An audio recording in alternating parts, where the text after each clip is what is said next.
preocupación nuestra es justamente la seguridad territorial de las comunidades, el tema de titulación, el tema de títulos que den derechos completos para las comunidades campesinas y las comunidades nativas del Perú. Nos preocupa mucho esta ley. Descubrimos casi por casualidad a fines de julio el título 3 de esta ley. Toda la atención pública estaba fijado en el título 1. Y cuando leímos en mi oficina el título 3, nuestras bocas se quedaron abiertas. No pudimos creer. ¿Realmente está diciendo esto? ¿Qué significa esto? ¿Qué significa el otro? Entonces decidimos en ese momento que era muy importante informarnos a nosotros sobre la ley, qué significa realmente, y informar al público, y en lo posible informar a representantes de comunidades y de gobiernos regionales, para poder realmente a nivel nacional tener un debate. Entonces les doy la bienvenida a esta tarde. Espero que nos informemos bien y que haya debate también. Muchas gracias. Muy buenas tardes a todos y todas. Mi nombre es Álvaro Campana, soy coordinador de la Plataforma para el Ordenamiento Territorial. Y bueno, también quería darles la bienvenida a nombre de la red MUCI, de la propia Plataforma para el Ordenamiento Territorial, la Plataforma Gobernanza Responsable de la Tierra, Territorios Seguros para las Comunidades del Perú. Bueno, entonces de lo que se trata en esta tarde es de discutir esto, qué va a pasar con la política de ordenamiento territorial, qué implicancias tiene esta ley en este articulado que plantea que, bueno, como ya les mencioné, lo del Consejo de Ministros, pero además que la zonificación ecológica y económica y el ordenamiento territorial no definen nada, solamente son instrumentos orientadores. Bueno, comencemos. La primera mesa, pido que pasen a la mesa a los integrantes. Buenas tardes con todos. Mi nombre es Silvana Baldovino y voy a moderar la primera mesa de la tarde referente a los impactos del título 3 de la Ley 30230 sobre la seguridad territorial de las comunidades campesinas y nativas. Estoy acompañada por 3 profesionales que han realizado estudios especializados en diferentes campos para ver los impactos de la referida norma desde el punto de vista constitucional, de los derechos colectivos y de la superposición de competencias entre los entes encargados de la formalización de la propiedad rural. Como comentó Richard hace un momento, esta norma sorprendió de manera significativa al sector ambiental por las normas o la ligereza con que se redujeron algunos de los procedimientos ambientales más importantes, así como las modificaciones en el ordenamiento territorial que mencionó Álvaro. Marco es abogado por la Universidad Nacional Mayor de San Marcos, magíster en Ciencias Sociales de la Religión por la Facultad de Ciencias Sociales de la Universidad San Marcos, máster en Protección Internacional de los Derechos Humanos por la Universidad de Estrasburgo. El título 3 de la Ley 30230 importa afectaciones muy severas, potenciales y algunas de carácter cierto a derechos territoriales indígenas. Esta ley cae en un escenario concreto, ¿no? Es un escenario de presiones territoriales caracterizadas por la aprobación de megaproyectos, concesiones y proyectos extractivos, obras de infraestructura aprobadas, por cierto, sin consulta previa, y sobre tierras en su mayoría no tituladas, lo cual ya implica una afectación del artículo 21 de la Convención Americana, ley que crea un procedimiento extraordinario y especial a favor de inversionistas públicos y privados para el saneamiento físico legal de predios no saneados dentro de áreas de influencia directa e indirecta.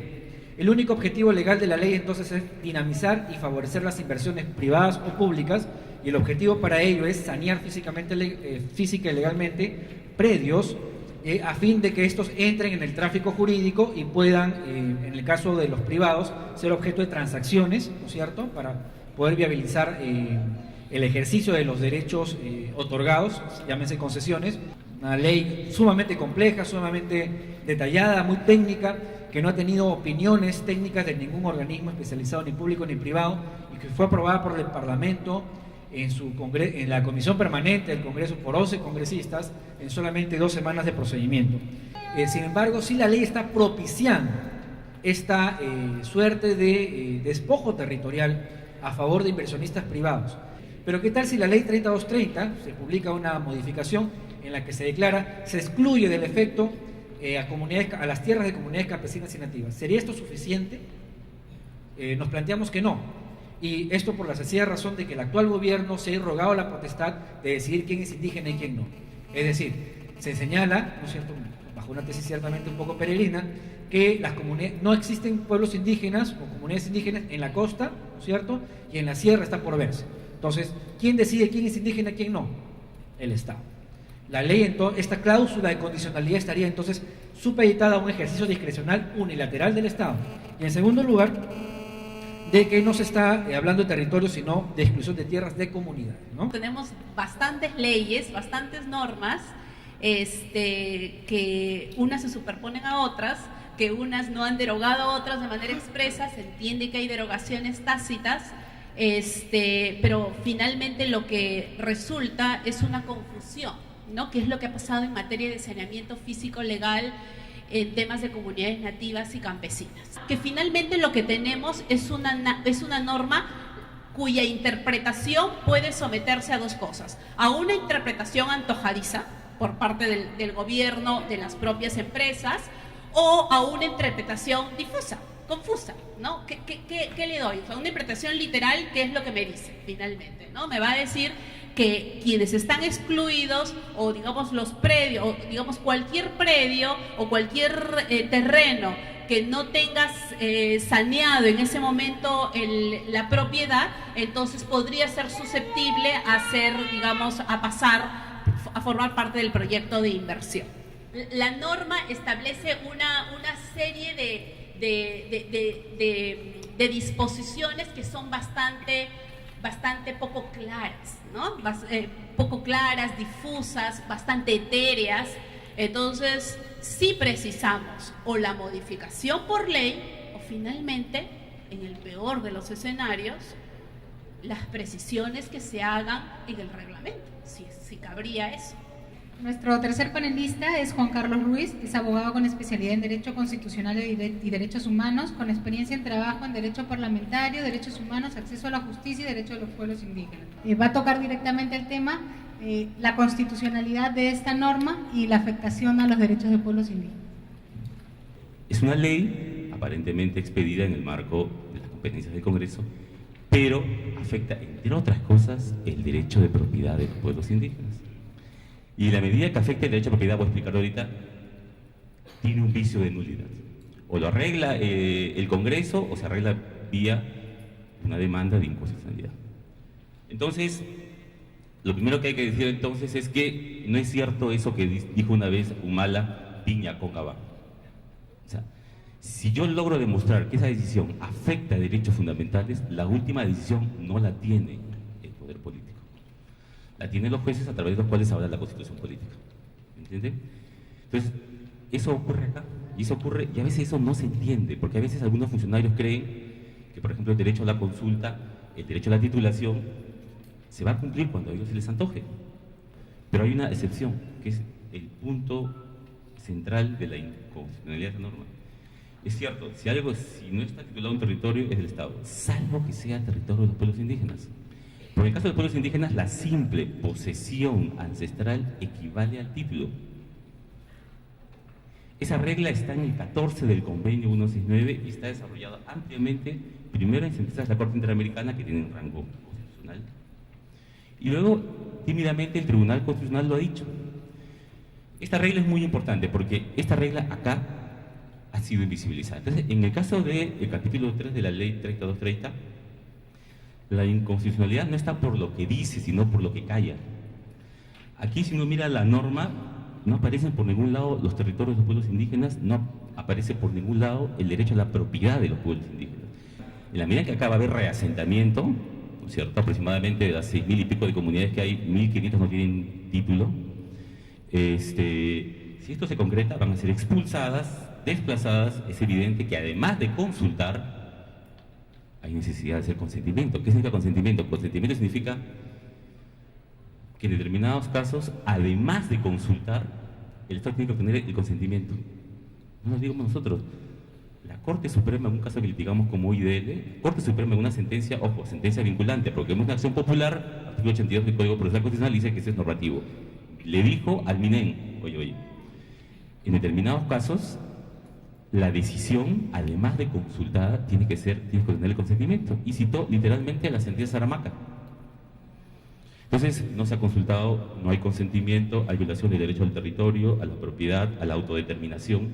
Pues se pueden hacer varias cosas. En principio, lo ideal, lo razonable es que el Ejecutivo lo modifique, ¿no es cierto? Ese es que el Congreso lo modifique, ¿no es cierto? Dudo que eso va a ocurrir. Entonces se abre el camino de lo que puede ser una demanda de inconstitucionalidad, ¿no es cierto? Simplemente decirle al Tribunal Constitucional, mira, tribunal, mira esta norma, esta ley, mira estos artículos y mira estos estándares internacionales. Dicho sea de paso, lo más garante y protector de los derechos de los pueblos indígenas está en el sistema interamericano. Hay una serie de reglas que a veces son subutilizadas y desconocidas de manera, digamos, tan abierta por los funcionarios públicos. Entonces, ¿qué hay que decirle? Mira, esto va contra esto. Y aquí lo que corresponde en realidad es sacar una cosa que se llama sentencia interpretativa. ¿Qué significa eso? Si al artículo 37, si no me acuerdo, se le pone una cláusula que diga todas estas reglas no se aplican a las comunidades campesinas y nativas, salvamos y nos ahorramos tanto problema.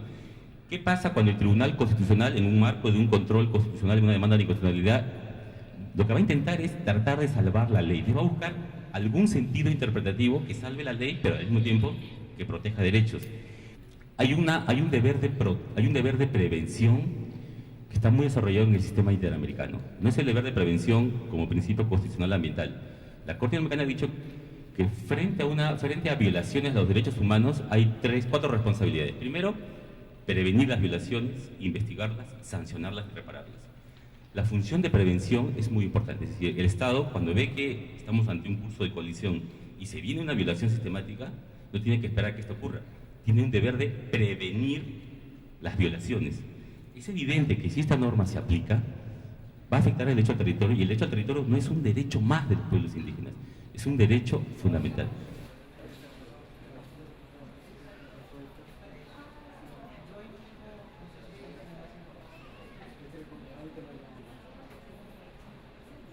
Ya nos han resumido un poco en la anterior mesa las consecuencias de esta norma hacia los pueblos indígenas. Entonces, en este proceso de simplificación normativa y actualización normativa de todo, digamos, el régimen tanto administrativo como legal que existe en nuestro país respecto al procedimiento de reconocimiento y titulación, tiene que realizarse un consenso nacional para poder empezar a cambiar estas normas y hacerlas mucho más simples. Un segundo tema es todas las controversias que existen de derechos en territorios titulados y por titular de comunidades campesinas. Es un problema que hallamos y que se refleja en ese informe, es que existen sobre, digamos, las tierras por titular, a veces otros derechos otorgados a terceros por el propio Estado, o áreas naturales protegidas que el propio Estado ha querido generar. En esas zonas, por ejemplo, se pueden entregar concesiones forestales, concesiones mineras, en fin, un conjunto de derechos frente a terceros. Y que en la práctica, no digo normativamente, sino en la práctica, generan la paralización del proceso de titulación.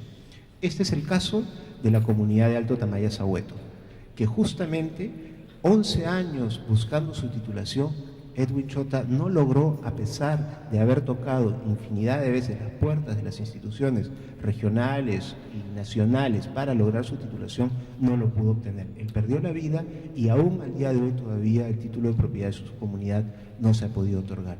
Y esto básicamente por una inadecuada interpretación de las normas que existen, de este aparato normativo que he señalado que es muy difuso y que también ha sido ya referido por los anteriores ponentes, y que justamente genera que interpretaciones así terminen en la práctica por impedir la titulación de estas comunidades.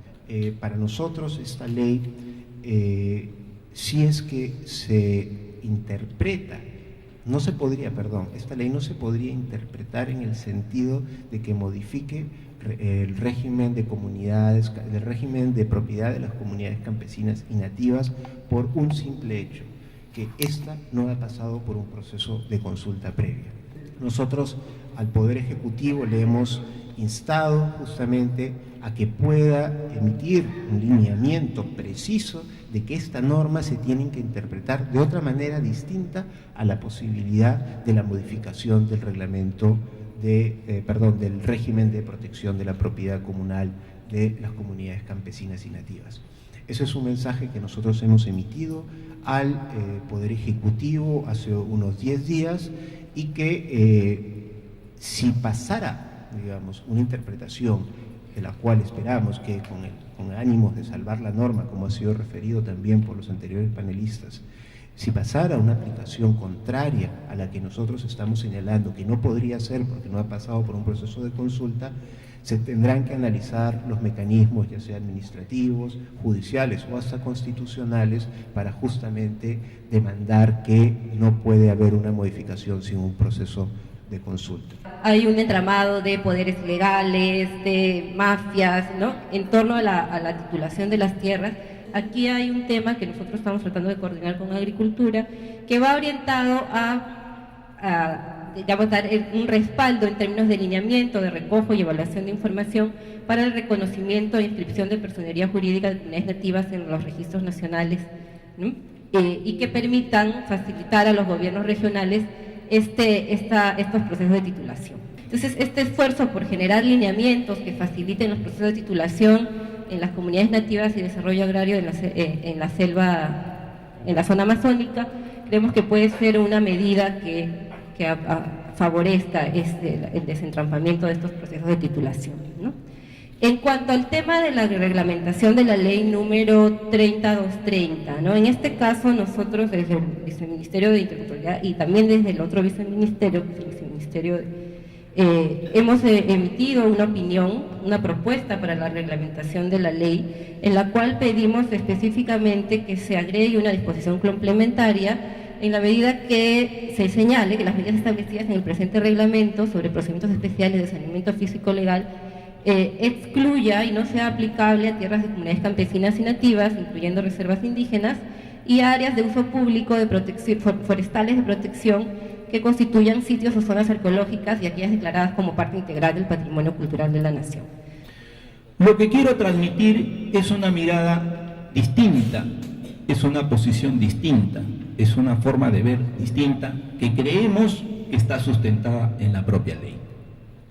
La ley 30.230, a la cual la mesa anterior se ha referido,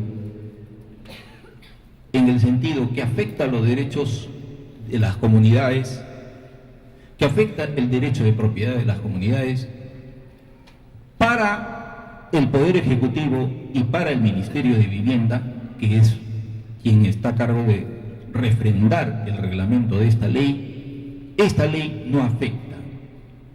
Y no puede afectarla porque si hubiese querido referirse a las comunidades, entonces tendría que haber sido materia de una consulta previa. Este es el artículo que se ha reformado a través de esta ley 30.230. Si usted le invadía en la propiedad, pasaba las 24 horas, entonces usted solamente tenía la oportunidad de sacarlos a través de un juicio. Esta ley dice, se terminó las 24 horas. Desde que usted tiene conocimiento, tiene 15 días para que sin necesidad de un juicio, sino con el apoyo de la policía, usted pueda expectorar al invasor. Entonces, si las comunidades, digamos, están siendo sujetas de invasiones, pueden defenderse con este dispositivo legal. La ley 24.657 y su reglamento del decreto supremo 0891-TR. Entonces, no me parece que existan normas contradictorias, difusas. Lo que sí estoy de acuerdo, tal como se ha expresado, que son normas antes de la Constitución del 93, y lo que sí comparto es que habría que emitir nuevas normas al respecto, pero sí con la participación activa, obviamente, de los pueblos indígenas, como no podría ser de otra manera. Gracias por la invitación a este evento. José Cachay, de la Dirección Regional Agraria de Loreto. Siento que en remembranza COFOPE se ha llevado algunas competencias que contradicen el literal N del artículo 51 de la Ley de Gobiernos Regionales. Porque los proyectos a desarrollarse, sobre todo en Loreto, ¿qué significa? Hidrocarburos, significan proyectos agroindustriales.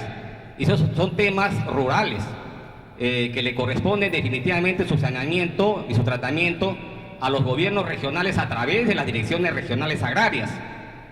O sea, el Ministerio de Agricultura, como ente rector, está abdicando en algo de parte de sus competencias. Para mí realmente esta disposición es atentatoria contra nuestras comunidades campesinas. El que habla es presidente de la Federación Regional de Ayacucho.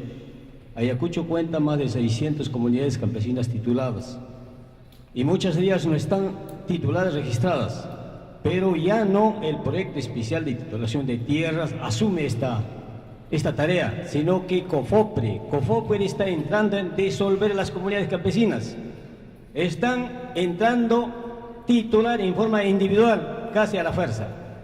Bien, mi nombre es Yelso Hernández, soy cajamarquino, presidente de la Central Única Nacional de Rondas Campesinas del Perú. Bien, creo que a los cajamarquinos ya nos han dicho de todo. La pregunta es, bueno, en Cajamarca primero que nosotros nos están excluyendo de que las rondas campesinas ya no somos parte de los pueblos indígenas. Entonces nosotros durante este proceso de resistencia por la defensa del territorio hemos tenido que reconstruir nuestra crónica historia. Una crónica de nuestra historia como pueblos indígenas. Entonces la pregunta es, ¿por qué excluyen a las rondas campesinas de este proceso? Porque nosotros nos consideramos que somos sujetos de derecho, somos parte del Estado. Yo creo que en ese sentido nosotros, al menos en Cajamarca, hemos dicho, no vamos a permitir que nos tengan que muchas veces tratar como terceros. Nosotros somos originarios, somos campesinos, somos ronderos, somos parte de los pueblos indígenas, tal como dice el convenio 169. Antes de todo quiero agradecer la invitación que nos ha hecho, felicitando también a los organizadores de este evento tan importante para el pueblo indígena, para los campesinos de todo el país. En efecto, yo he escuchado las dos ponencias de la primera mesa, que totalmente estamos de acuerdo con los análisis que han hecho, y también la segunda mesa del representante de la Defensoría del Pueblo y del Ministerio de Interculturalidad del Ministerio de Cultura. Y es lógico que los dos representantes del Estado están un poco nerviosos también, porque ellos están precisamente representándonos en estos momentos. Han hecho pelear a hijos con sus padres, a esposos con sus esposos, a padres con hijos, y todo el mundo se está peleando hasta hoy. Y dentro de las comunidades ya tituladas incluso han dado títulos a particulares. Entonces ese es el camino que usted, señor Pahir Samán, debe de corregir si está todavía en el gobierno. Cuando mencionan que a través del reglamento van a como excluir a los pueblos indígenas, a las comunidades nativas y campesinas, yo me pregunto por qué esperar el reglamento, ¿no? ¿Por qué no hacerlo en la ley? Porque en este país tenemos un historial de leyes que dicen algo y reglamentos que en lugar de darle forma dicen o quitan cosas inclusive, ¿no? No estoy diciendo necesariamente que detrás de esta norma hayan estado los mineros, pero en todo caso sí hay, diría yo, una concepción errada del territorio, del ordenamiento territorial y de la sostenibilidad en términos económicos, ambientales, etc. El ordenamiento territorial no busca ni significa paralizar absolutamente nada. El ordenamiento territorial es eso. Han venido impulsando este proceso los gobiernos descentralizados, impulsando los procesos de zonificación económica, ecológica.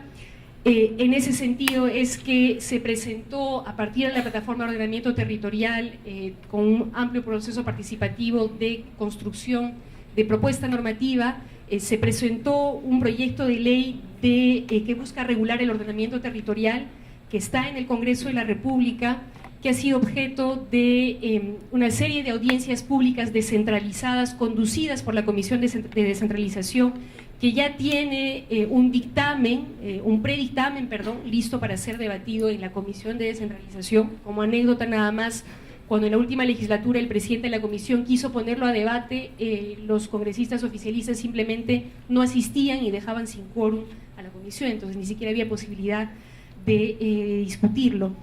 Ya no diré aprobar estas propuestas porque nos queda poco tiempo, el escenario político es poco favorable, perdónenme que sea tan franca en todo caso, pero por lo menos seguir manteniendo el debate abierto y ojalá proyectarnos en escenarios futuros un poco más favorables para aprobar este tipo de normas en favor de los pueblos indígenas, en favor del ordenamiento territorial, en favor de un desarrollo verdaderamente sostenible. Justamente la posibilidad de poder desarrollar una planificación dentro de nuestro territorio. Nosotros como representantes de los gobiernos locales vemos con mucha preocupación justamente la norma que estamos debatiendo hoy día. Entonces, con estas normas que se están dando, ¿no? La 3230, justamente se limita justamente la posibilidad de hacer un ordenamiento territorial desde el punto de vista de los gobiernos locales, ¿no? Más aún si hay esas llamadas concesiones. Ustedes, algunos han tenido la posibilidad de ver de que hay distritos que están completamente concesionados. ¿Cómo se podría hacer una planificación ahí en esos distritos? Preguntémonos nosotros. Las limitaciones son muy fuertes, ¿no? En la medida que ya han sido cedidos a privados o han sido cedidos a las empresas mineras, lo cual no permite hacer una planificación territorial. No es dramática para el Perú como se nos quiere hacer creer, están en la demanda y no en la oferta, en la que las medidas económicas ponen énfasis. En otras palabras, tiene absoluta razón la congresista cuando señala que el gobierno nos está pasando de contrabando medidas orientadas a favorecer a los sectores aludidos, desbaratando la ya limitada institucionalidad que tenemos y poniendo en riesgo los derechos de muchos de los peruanos, que definen dentro de las competencias exclusivas, también dentro de las competencias compartidas, una cantidad de atribuciones que son guardadas en el rincón de los justos en nombre del sacrosanto mercado. Si queremos irnos más abajo a cuestiones elementales, a la definición por la que se opta del ordenamiento territorial entra en confrontación directa contra los lineamientos de política para el ordenamiento territorial que diera el Ministerio del Ambiente en este país. Dos cuestiones finales para terminar y ceñirme al tiempo. La primera, una pregunta elemental. Si es el gobierno nacional el que va a ordenar de alguna manera el territorio, ¿qué credencial tiene para que creamos en esa capacidad? Yo diría que la principal credencial que tiene es la minería ilegal. El gobierno nacional ha sido el responsable directo del otorgamiento de concesiones mineras en territorios de comunidades indígenas, de comunidades campesinas, en áreas naturales protegidas y hasta en la plaza de armas de más de un centro poblado de este país. Y esa es su mirada del ordenamiento territorial. Un proceso en el cual el mercado es el que va a producir ese ordenamiento territorial, determinando qué le conviene y afectando ya no solo a las zonas de influencia directa de su intervención, sino también a las zonas indirectas de su intervención. Pero es el fracaso en primer lugar del Ministerio de Economía y Finanzas, que es el que firma el íntero de cheques que hay en este país y que es el que firma el íntero de autorizaciones de incremento de precios. Y al lado de ellos la Contraloría General de la República. Pero en tercer lugar, no desconozcamos pues las dificultades de un gobierno que de marzo a la fecha ha cambiado 2 veces de gabinete, aunque ha mantenido al ministro del Ambiente, Y no olvidemos una lógica de recentralización creciente de recursos que es funcional, digamos, a esto que se ha convertido definitivamente en una mala palabra en el país, el ordenamiento territorial. Y por lo tanto es funcional a la idea, a la decisión política que está en marcha. Yo terminaría señalando que pugnar por el ordenamiento territorial debiera hacernos a todas y todos pugnar también por una descentralización que tiene innumerables limitaciones, que tiene que ser corregida y ajustada, pero que no puede ser tirada por la borda, porque ello, una vez más, sería funcional a los designios del gran capital. Con todos y con todas agradezco la invitación y yo voy a ir directamente ya al tema. Ya se ha tratado, voy a hacer mención de cosas que no se han dicho.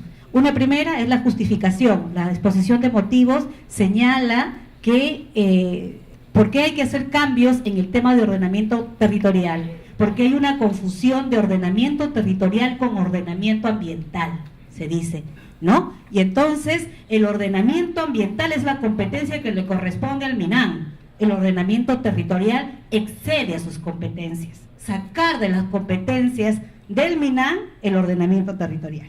Esa es la intención. Y además, otro dato importante que dice la exposición de motivos. Dice, el criterio ambiental es un criterio más, ¿no? Junto con el criterio económico, sociocultural, institucional. Es un criterio y no puede tener un peso mayor que los demás, ¿no? Y esto contradice, ¿no es cierto?, la doctrina, la legislación comparada, porque lo ambiental, el medio físico es punto de partida en el ordenamiento territorial. O sea, no es que los otros no sean importantes, son importantes, pero el medio físico tiene una importancia, ¿no? Es relevante porque es el punto de partida sobre el territorio, sobre cómo es que se hace ordenamiento territorial, ¿no es cierto? Entonces los demás componentes importan, pero hay un peso que tiene, ¿no? Y por eso es que en Colombia se habla de al ordenamiento ambiental se le llama condicionamiento ambiental para el ordenamiento territorial. Hay condicionamientos en la legislación, en Alemania también. Entonces, no solamente sustraer, sino quitarle el peso al componente ambiental dentro del ordenamiento. Es otro de los temas que plantea. Y el otro tema es vaciar de contenido al ordenamiento. Es la tercera cosa que hace esta ley.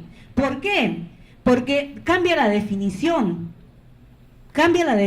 de lo que es ordenamiento, ¿no? Entonces, era proceso, si recuerdan, técnico, político, técnico, administrativo, de concertación para el uso y ocupación del territorio, ¿no? Entonces le quitan concertación y le quitan para el uso directo, sino para orientar el uso. Entonces ya el ordenamiento no define qué es lo que es una de las cosas de su contenido esencial, no define el uso, sino solamente lo orienta, ¿no? Y por eso es que viene arreglón siguiente, viene y dice, pues, para precisar aún más, el ordenamiento no define usos ni exclusiones de uso. Entonces, precisa, ¿no? Entonces, ese es el cambio legislativo que se ha hecho. Entonces, y la pregunta es, el MINAM ha venido diciendo, y eso no es cierto, que el ordenamiento no establecía, no regulaba el uso. Sí lo hace, sí lo ha hecho y lo hace. Es ordenamiento territorial el ordenamiento ambiental. Lo dice la propia ley del ambiente, lo dice la ley forestal. La ley forestal habla de ordenamiento forestal y dice el ordenamiento forestal es parte del ordenamiento territorial. Lo mismo dice la ley del ambiente. El ordenamiento ambiental es parte del ordenamiento territorial, ¿no? Y el ordenamiento Forestal, por ejemplo, establece zonas de producción permanente y otras categorías, zonifica las áreas, ¿no es cierto?, forestales, hace ordenamiento, define usos, regula usos, así de claro, ¿no? Como lo es. Entonces, igual también para el tema de ordenamiento forestal, ¿lo afecta? Es una pregunta, ¿no? ¿Esta norma que cambia de contenido al ordenamiento, ¿lo afecta o no lo afecta? ¿Le quita el carácter vinculante o no le quita? Es la pregunta que yo quería para juntos analizarla, ¿no? Pero mi respuesta es que norma específica prima sobre norma general, no sé, por ahí la interpretación, por lo tanto, para defender todo este ordenamiento ambiental, pero sí me preocupa. No hay ninguna articulación de las políticas vinculadas con ordenamiento territorial con las concesiones, por ejemplo, en este caso, y hay instancias como el INGEMET en minería, que es el Instituto Nacional Geológico Minero Metalúrgico, quien otorga las concesiones, quien en la realidad define el uso de los suelos. Eso es lo que quiero reiterar y afianzar de la última punto de vista de Ana, ¿no? Aquí en la práctica lo que ocurre efectivamente es eso, y lo que se plantea que ocurre es eso. Sin ordenamiento territorial, sin una pauta para el ordenamiento territorial, sin una ley para el ordenamiento territorial, lo que se quiere es que no haya y que continúen siendo quienes definen el uso de los suelos los sectores correspondientes, ¿cierto? Y evidentemente con ello se afectan las competencias constitucionales de gobiernos regionales, locales, ya lo mencionó con detalle hace un momento la mesa anterior. Entonces, lo que queda es poco margen. En realidad los gobiernos regionales y locales pueden hacer poco respecto al conducir el desarrollo de su territorio si es que les están imponiendo qué se hace en sus territorios.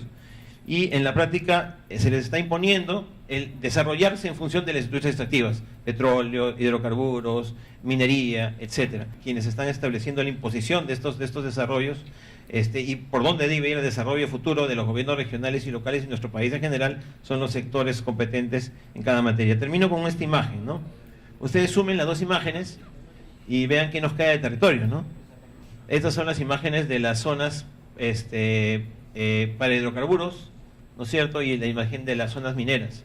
Para ir terminando, un factor o un elemento ausente en todas las propuestas de ordenamiento territorial, como lo comenté hace un momento, es la dimensión intercultural. Es decir, el reconocimiento de la existencia de otras formas de entender, ocupar y usar el territorio. Los mismos pueblos indígenas han luchado en la figura de los títulos de comunidad, pero también es verdad que hay otras propuestas que vienen siendo trabajadas y vienen siendo exigidas por algunas organizaciones. Creo que la más completa, por lo menos la que yo conozco, es la de la FENAT, de la Federación Nacional Achuar. El pueblo Achuar es un pueblo de la familia Jíbaro, que está ubicado en la zona, en el departamento de Loreto, por el Alto Amazonas, y ellos tienen una propuesta, por ejemplo, de reconocimiento de su territorio integral, es decir, todo un territorio que está más allá de los límites formales, físicos, que ha ido imponiendo el Estado durante toda la historia. Cuando los compañeros, los señores dicen de que vamos a implementar con los reglamentos, ahí vamos a especificar y vamos a decir claramente que los pueblos indígenas no van a ser afectados. Nosotros no lo creemos, hermanos. No somos chiquillos. ¿Por qué? Porque en nuestra comunidad de Supayá tenemos 12 concesiones mineras y uno estaba operando. Y hemos venido en el Ministerio de Ambiente, hemos ido al Ministerio de Energía y Minas, hemos ido en PCM. ¿Qué nos dicen los señores? ¿Qué nos dice el PCM? Que nosotros somos revoltosos, somos radicales, somos influenciados políticamente. Es el discurso que nos dan. ¿Dónde vamos a ir? ¿A quién vamos a acudir nosotros? Los pueblos indígenas queremos que haya otro baguazo para sentarse en la televisión y reflexionar. No podemos permitir los pueblos abajún ni los hermanos ronderos y las comunidades campesinas. Tenemos que unirnos. Es un momento que hemos dicho, los pueblos indígenas y las comunidades nativas somos iguales y tenemos los mismos derechos y que hay que defender nuestro territorio porque ya no queremos más sangre en nuestras comunidades. En Apurímac tenemos ya 5 proyectos de gran envergadura declarada como de interés nacional por el presidente Alan García. Y tenemos afectado 1.200.000 hectáreas de concesionados en todos los territorios de los 450 o 472 comunidades. Y el territorio de Apurímac el 94% del territorio es comunal, el 4% es obviamente de otro sector, de sectores urbanos. Entonces, esos proyectos, esas concesiones de 1.200.000 hectáreas, obviamente que van a ser ejecutadas no como han dicho los funcionarios, eso está claro.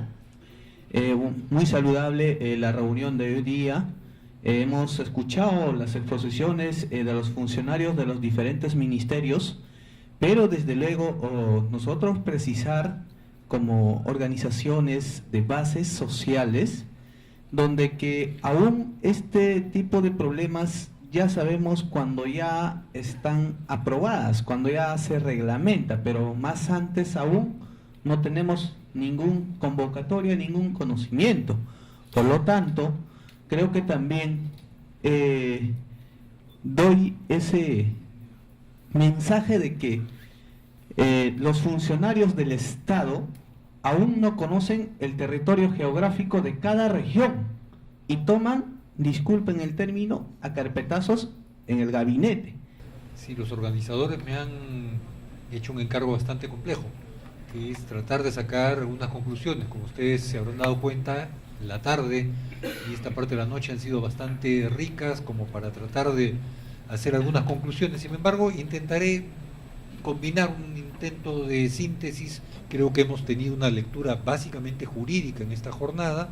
Hay una lectura política que se ha hecho en parte en esta jornada, pero creo que es importante ubicar esta discusión en un contexto más amplio, el contexto mundial, de lo que es el ritmo y las tendencias de la economía mundial, pero también el contexto nacional y lo que alguien reclamaba, un análisis del poder, y eso se dijo en varias cosas. Creo que esta jornada nos ha mostrado varias cosas, pero nos deja también varias preguntas. Las centrales, ahora, después de esto y en los días y meses que vienen, ¿qué podemos hacer? Se tratará de pugnar por una reglamentación en la ley que, entre otras cosas, excluya a las comunidades campesinas. Se buscará una modificación en la ley, como también fue planteado. Se buscará la derogatoria de la ley atendiendo a los distintos puntos, más allá de los que trabajamos en esta jornada y que Pilar Camero nos ha mostrado hoy día. Creo que son decisiones o discusiones que deberíamos profundizar, es decir, más allá de esta ley, ¿a dónde apuntamos? El tema del poder, sin duda alguna, está aquí y creo que supone mirar también el contexto nacional. Acabamos de tener elecciones para gobiernos regionales y municipalidades y lo que hemos visto es una gran dispersión de distintas fuerzas políticas y la presencia muy fuerte de candidatos y organizaciones que se han presentado claramente con un ánimo de lucro antes que un servicio a la comunidad o el intento de impulsar procesos de desarrollo sostenibles o democráticos. Al mismo tiempo se nos ha recordado la debilidad de nuestras organizaciones y la corrupción también dentro de algunos niveles dirigenciales. Creo que esta jornada, y son mis palabras finales, ha mostrado una gran participación de todos ustedes. Los felicito y agradezco por su presencia hasta esta hora. Creo que ello solo ha sido posible por la convocatoria y la presencia de distintas plataformas y organizaciones. Algunas las ven ustedes ahí en sus logos en la pantalla, pero creo que, como alguien decía en esta mesa, se requiere una respuesta conjunta, una respuesta firme. No podemos quedarnos simplemente en el señalamiento de algunos vacíos. Creo que es importante seguir trabajando, pero tratando de mantener una mirada conjunta y, como decía Javier Yanqué, no mi organización está por encima de la tuya, sino que creo que todos tenemos al frente un enorme reto y creo que hay que enfrentarlo de manera conjunta.